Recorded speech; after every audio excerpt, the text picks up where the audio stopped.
So you want to get into scuba diving. Here's what to expect during your open water course. I'm going to shoot at the walker. He's at 2060 Southwest. Moving up to Skyline, the incident just occurred. Their jaw is dislocated and or broken. Start towards Charlie 351. They're not answering the radio, and Rescue 59 has hit their panic button. The burglary vision in progress. The suspect keeps an order complaint shed in the backyard around 5:15.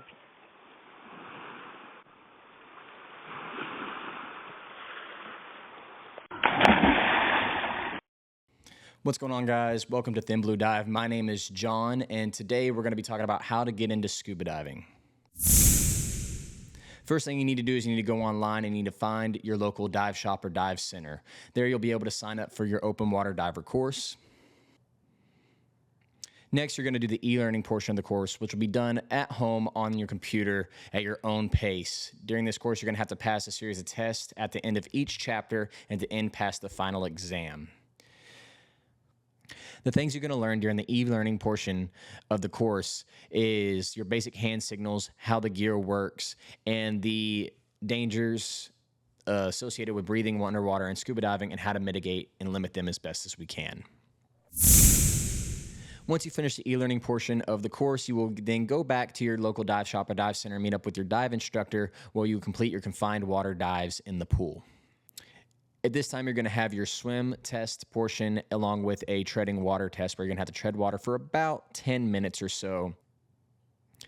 You're also going to put together your gear and see how it fits and works above water for the first time. Once you're able to put your gear together, you'll then get into the shallow side of the pool where you're going to spend a little bit of time just breathing underwater and getting comfortable with the new sensation of breathing underwater.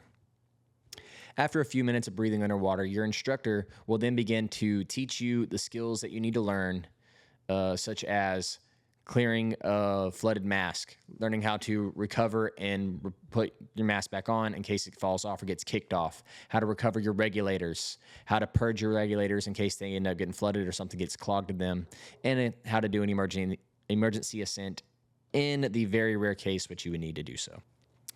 After you're able to do all the skills in the shallow side of the pool, you will then move to the deep end of the pool and repeat them there. Surprisingly, the little bit of difference in depth brings a little bit more stress, so it's good to have a little bit more practice. Once you get comfortable in the deep end of the pool, your instructor will then quiz you on all the skills to make sure you're able to perform them before moving to your open water dives. Somewhere around this same time, your instructor will also teach you entries into the water, such as your giant strides, your rolling backs, and then just sitting down into the water.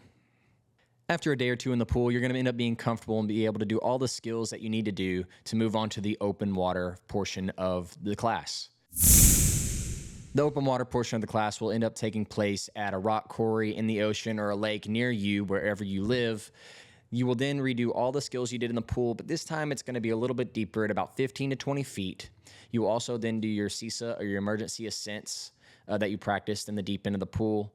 After you've practiced all the skills and the open water dives, your instructor will then come around and test you for your final exams. You will have to do all of the skills that he asks you to do underwater during to communicate and be able to communicate back and forth using your hand signals. Once your instructor finally signs off that you have passed all the skills needed to do, congratulations, you are now a certified open water scuba diver. Your instructor will sometimes take you on a fun dive at that point where you can just go dive around the open water and explore. That way you're not stressed out about having to do skills and you can just enjoy what there is to see in the dive site that you're diving. So what does being an open water certified diver allow you to do? It allows you to do easy reef dives or open water dives to a depth of no greater than 60 feet and without any obstructions for you to get back to the surface. So you're certified. What should you do next? The next step in your education will be getting your advanced open water certification, which will allow you to go to depths of 130 feet, along with some other harder dives, such as dives with stronger currents or some swim throughs and things like that.